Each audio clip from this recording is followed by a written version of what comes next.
여러분 안녕하세요. 14번부터는 지문이 길어서 서프나 선생님이 옆에서 도와주는 것이 더 좋겠어요. 그래서 서프나 선생님하고 같이 녹음을 하겠습니다. 자, 14번 보십시오. 다음 공고에 대한 설명으로 맞는 것은 무엇입니까? 이 공고는 수전화하고 비슷한 거예요. 제목은 방 배정 안내입니다. 방 배정 안내. कोठा छुट्याउने सूचना 새로 지은 기숙사에 방을 배정합니다. नयाँ बनाएको होस्टेलको कोठा छुट्याउनेछौँ। 기숙사는 5층이며 होस्टेलको 5 तला छ। 2, 3층은 여자 방이고 2 र 3 तला चाहिँ केटीहरूको कोठा हो र 4, 5층은 남자 방입니다. 4 र 5 तला चाहिँ केटाहरूको कोठा हो। 휴게실과 식당은 1층에 있습니다. आराम गर्ने कोठा र रेस्टुरेन्ट चाहिँ 1 तलामा छ। 기숙사 방이 부족하기 때문에 होस्टेलको कोठा नपुग्ने भएकोले 신청자들 중에서 निवेदन दिनुभएकोहरूमध्ये 추첨을 통해 चिट्ठाद्वारा 배정합니다. छुट्याउनेछौँ। 기숙사에 살고 싶은 사람들은 होस्टेलमा बस्न मन लागेको मानिसहरूले 신청서를 써서 निवेदन लेखेर 사무실로 가지고 오시기 바랍니다. अफिस कोठामा लिएर आउनुहुन अनुरोध गर्दछौँ। 자, 여기서 무엇에 대한 설명인지 맞는 것을 찾아보겠습니다. 자, 1번입니다. 기숙사의 남자 방과 여자 방을 바꾸려고 합니다.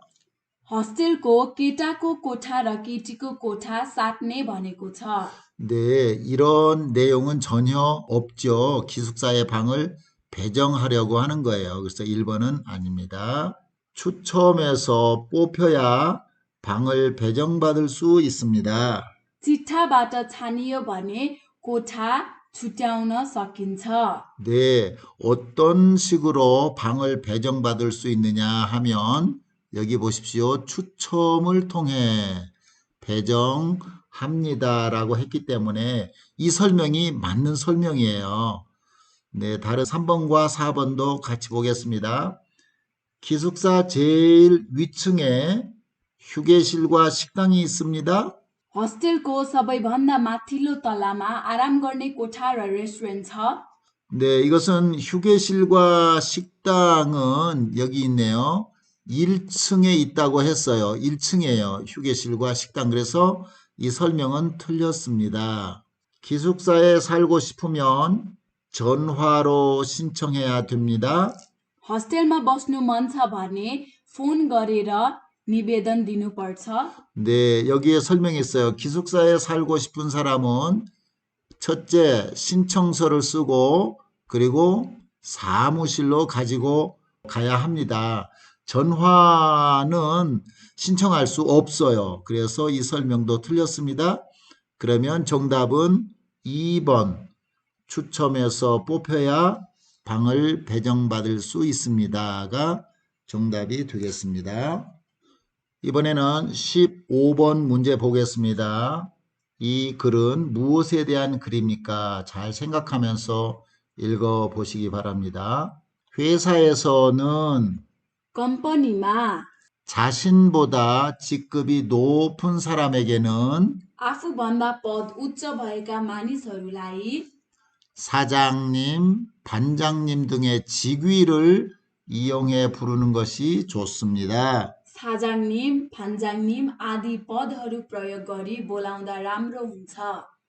직급이 낮은 사람을 부를 때에는 तल्लो पद भएका मानिसहरूलाई बोलाउने बेला 최성현 대리와 같이 이름 뒤에 직급을 붙여 부르거나 최성현 대री जस्ता नामको पछाडि पद जोडेर बोलाउने अथवा 최성현 씨처럼 이름 뒤에 씨를 붙여 부릅니다. 최성현जी जस्ता नाम पछाडि जी अथवा सी जोडेर बोलाइन्छ।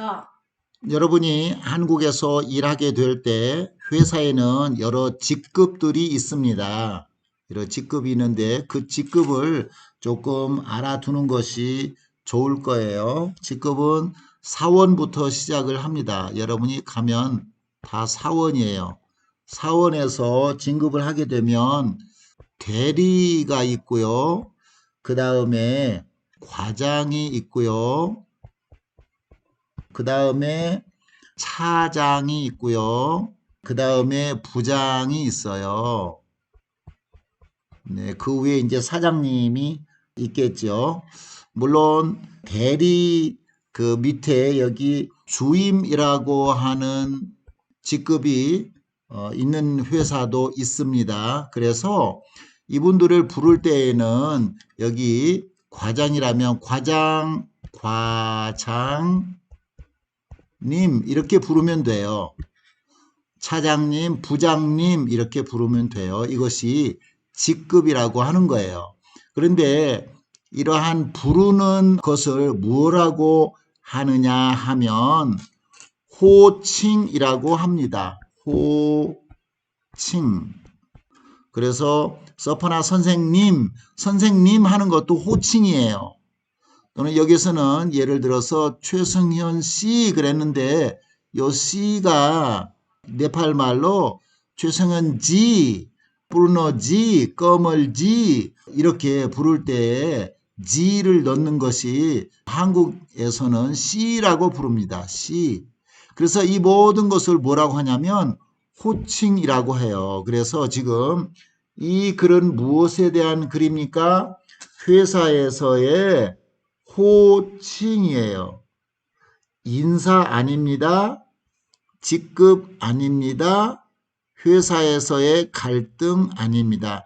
물론 회사에서의 그 직급을 예를 들기는 했어요. 여기 반장님, 사장님, 이게 다 직급이에요. 그런데 이 직급을 어떻게 부를까 하는 거, 부르거나 그 뒤에 이름에 씨를 붙여서 이렇게 부르는 이 모든 것을 호칭이라고 해요. 그래서 여기에서는 정답이 회사에서의 호칭 1번이 정답이 되겠습니다. 자, 16번 읽어보겠습니다. 이 글을 쓴 이유는 무엇입니까? 다른 단어를 하나 더 알려드릴게요.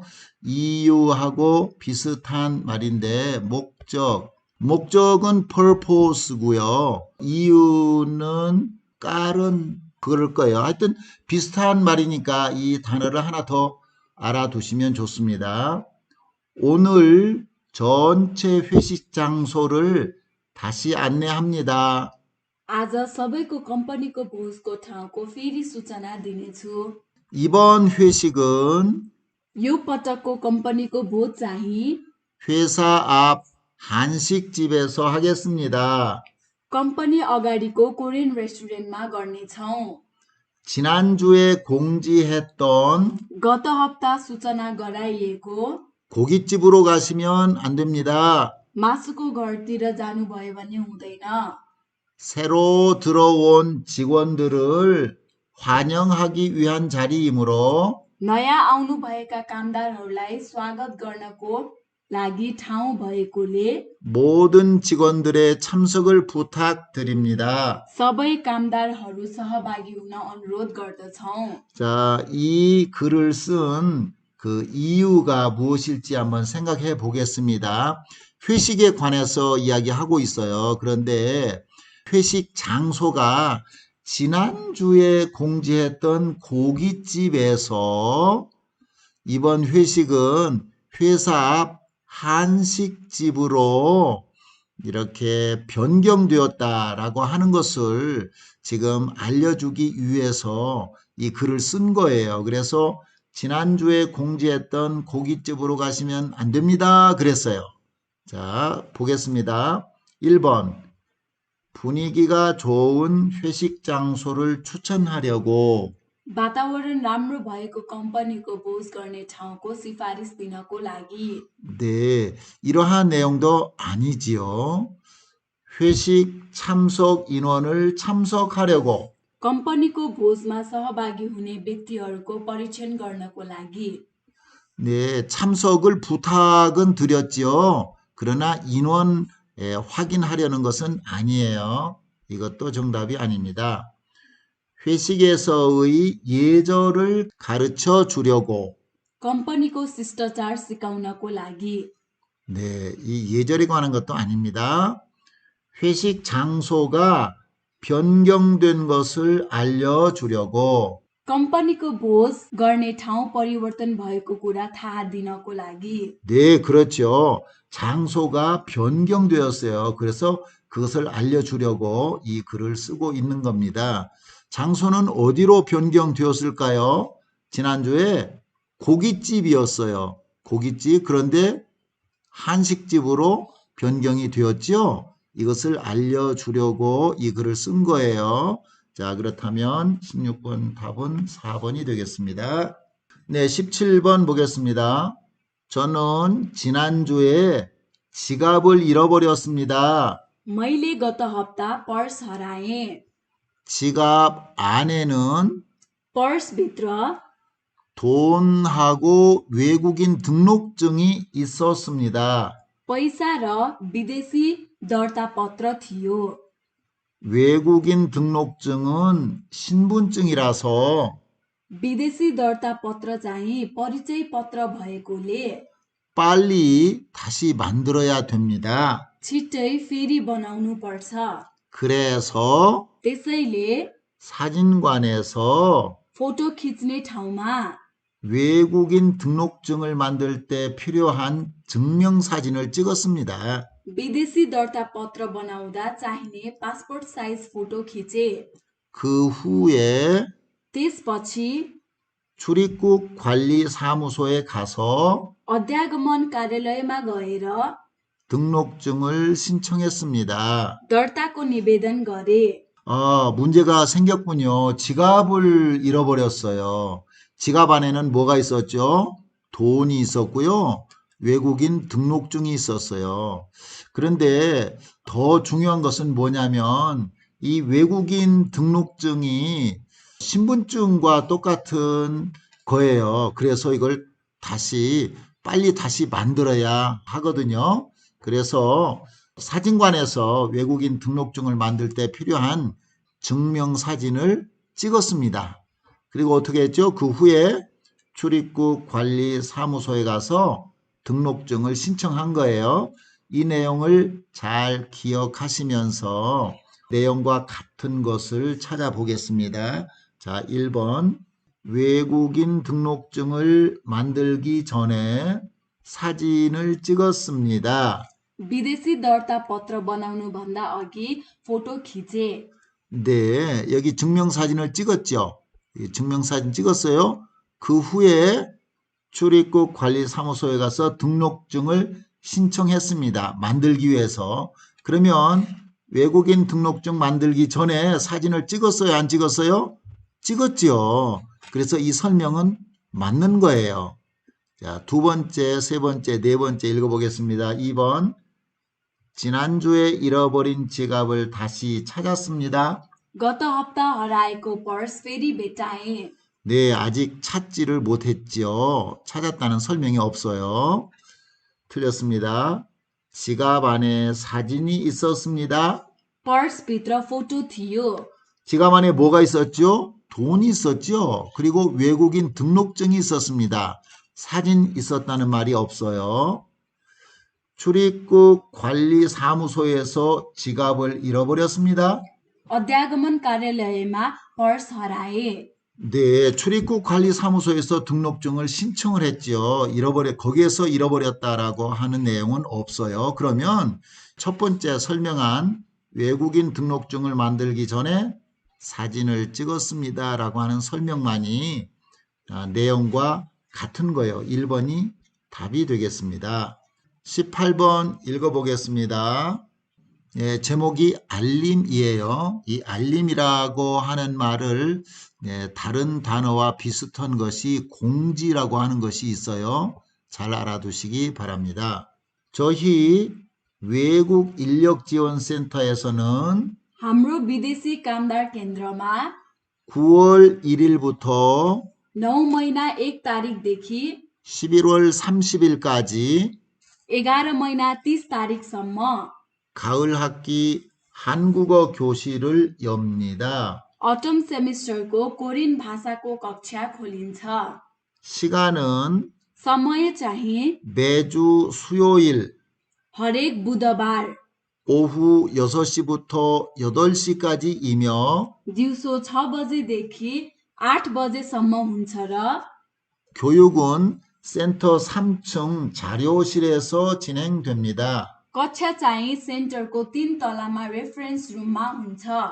한국어를 배우고 싶은 사람은 कोरियन भाषा सिक्न मन लाग्ने मान्छेले 누구나 जो कोहीले पनि 무료로 निशुल्क 참여하실 수 있습니다. सहभागी लिन सक्नुहुन्छ। 네, 무엇에 대한 알림일까요? केको बारेमा जानकारी हो? 네, 가을 학기 한국어 교실에 대한 알림이에요. 언제부터 언제까지입니까? 9월 1일부터 11월 30일까지죠. 그러면 몇 달이에요? 9월, 10월, 11월 그러니까 3개월입니다. 네, 3개월간 한국어 교실이 운영돼요. 언제 열리지요? 시간은 매주 수요일이라고 했어요. 그러니까 주 1회가 되겠죠. 언제예요? 매주 수요일. 몇 시부터 몇 시까지예요? 오후 6시부터 8시까지. 6시부터 8시까지면 하루에 몇 시간일까요? 2시간이죠. 네, 하루에 2시간 수업이에요. 자, 이것은 장소는 어딜까요? 교육은 센터 3층 자료실에서 진행됩니다. 자료실이에요. 그리고 수업료가 있을까요? 없을까요?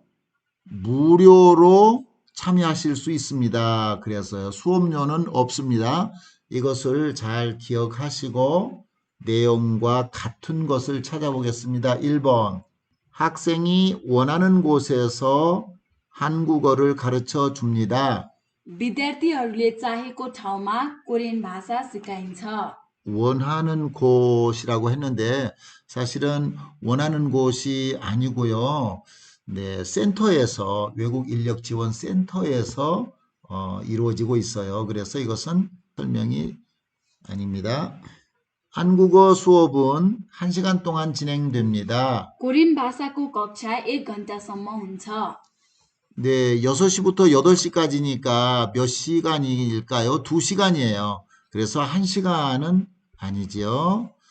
한국어 교실은 일주일에 한 번 열립니다. कोरियन भाषाको कक्षा हप्तामा एकचोटि खोलिन्छ। 네, 매주 수요일 주 1회예요. 그러니까 이 설명은 맞는 설명입니다. 4번, 한국어를 배울 때는 교육비를 내야 합니다. कोरियन भाषा सिक्ने बेलामा शुल्क तिर्नुपर्छ। 교육비라고 하는 것은 다른 말로 또 수업료라고도 해요. 이 단어도 잘 알아두시기 바랍니다. 그런데 교육비는요, 여기는 무료라고 되어 있어요. 무료. 무료는 교육비가 없다라고 하는 거예요. 그러니까 4번 설명도 틀리지요. 그래서 18번 정답은 3번이 되겠습니다. 네, 19번과 20번 다음 글을 읽고 물음에 답하십시오. 그래서요. 네, 이 글이 좀 길기 때문에 천천히 한번 같이 읽어 보겠습니다. 한국 사람들은 कोरियन मान्छेहरू 아기가 태어난 지 बच्चा जन्मेको 만 1살이 되는 날인 돌을 पुरा 1 वर्ष भएको जन्मदिन ढोललाई 아주 특별하게 생각합니다. एकदम विशेष दिन भनेर सोच्ने गर्दछन्। 네, 여기까지 문장을 잘 이해하시기 바랍니다. 아마 여러분이 여기 만이라고 하는 것이 좀 생소할 거예요. 1살이면 1살이지 또 만 1살은 무엇일까 하는데 한국 사람들은 아기가 태어나자마자 나이를 1살이라고 카운트를 합니다. 아기가 태어나자마자 1살이에요. 한국 사람들의 생각에는 아기가 엄마 뱃속에서 10개월 동안 있었기 때문에 그것도 생명이라고 생각하고 태어나자마자 1살이라고 하는 거예요. 그러나 웨스턴 사람이나 네팔에서는 그렇게 하지 않죠. 뿌라 1년이 되어야 1살이라고 그때부터 이제 나이를 세기 시작하는 거예요. 그래서 그러한 혼돈을 막기 위해서 한국에서도 만 1살, 여기 있죠? 만 1살이라고 하는 것은 365일 1년이 완전히 차는 그때를 만 1살이라고 해요. 그래서 만 1살이 되는 날을 뭐라고 할까요? 돌이라고 합니다. 그래서 이 돌은 첫 번째 생일이에요. First birthday. 그것을 돌이라고 해요. 그 돌을 아주 특별하게 생각하고 있는 거예요. 자, 계속 읽어보겠습니다. 그래서 त्यसैले 가족들이 모여서 परिवारहरू जम्मा भएर 잔치를 하며 भोज गर्दै 아이의 건강을 기원합니다. बच्चाको स्वास्थ्यको कामना गर्दछन्। 자, 여기 잔치를 이때 뭐라고 하느냐 하면 돌잔치라고 해요. 여기다 적어 볼게요. 돌잔치. 돌잔치는 언제 하지요? 아기가 태어난 지 만 1살이 되는 날. 이때 하는 잔치를 돌잔치라고 합니다. 잘 기억해 두세요. 돌잔치에서 पहिलो जन्मदिनमा 아기는 여러 가지 물건 중에 한 가지를 잡는 돌잡이를 하는데 बच्चाले धेरै सामानहरूमध्ये एउटा समात्ने धुलझाबी गरिन्छ।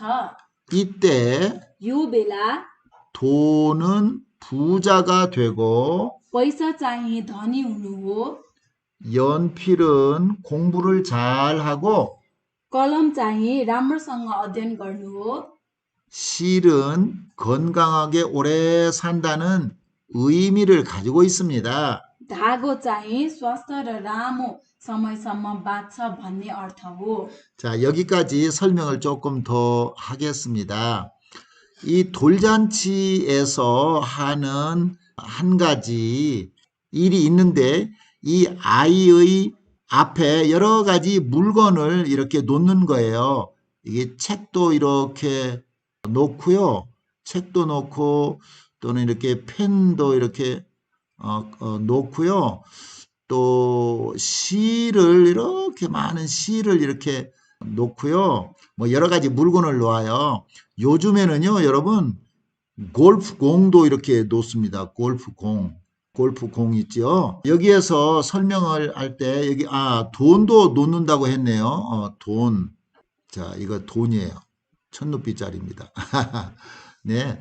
만약 아기가 여기 있으면서 돈을 이렇게 잡지요? 네, 그러면 오호, 이 아기가 부자가 되겠네 라고 생각을 합니다. 연필이나 책을 잡지요? 그러면 이 아기가 공부를 잘하겠네 이렇게 생각을 합니다. 시를 잡지요? 그러면 이 아기가 건강하게 오래 살겠네 이렇게 생각을 해요. 요즘은요, 이게 골프공이라고 그랬어요. 아주 골프공을 잡으면 세계적인 골프 선수가 되겠네라고 생각을 하는 의미를 가지고 있다고 합니다. 이것을 보고 뭐라고 해요? 돌잡이라고 해요. 여기 있어요. 돌잡이. 크게 한번 써주겠습니다. 돌잡이라고 합니다.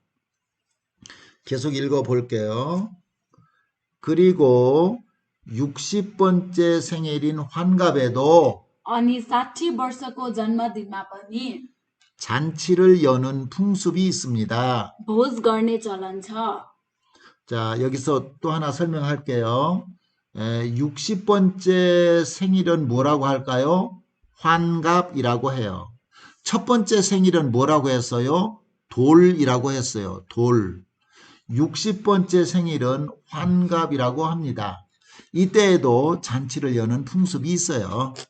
가족과 친척, परिवार र नातेदारहरू, 가까운 친구들을 초대해서 नजिकका साथीहरूलाई निमन्त्रणा गरी 함께 음식을 먹으면서 सँगै खाना खाँदै 생일을 맞이한 어른의 장수를 기원합니다. जन्मदिन भएको ठुलो मान्छेलाई आयु लामो होस् भन्ने कामना गर्दछन्।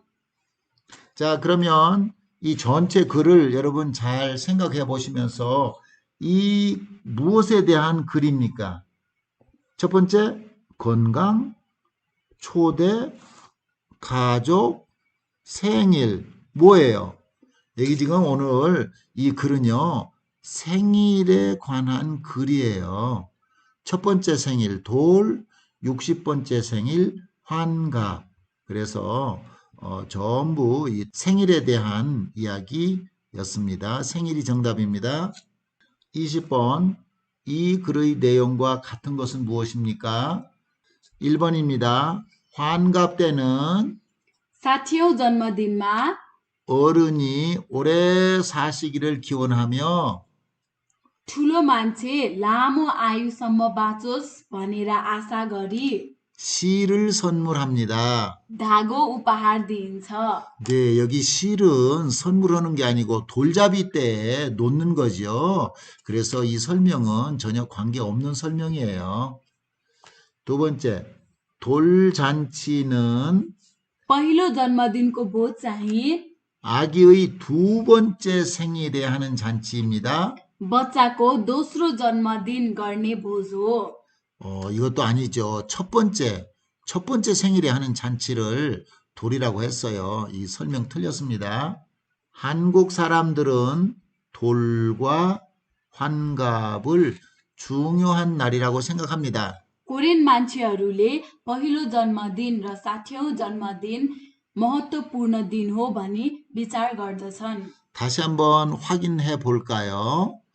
네, 아기가 태어난 지 만 1살 되는 돌을 아주 특별하게 생각합니다. 특별하게, 중요하게 생각한다라고 하는 거예요.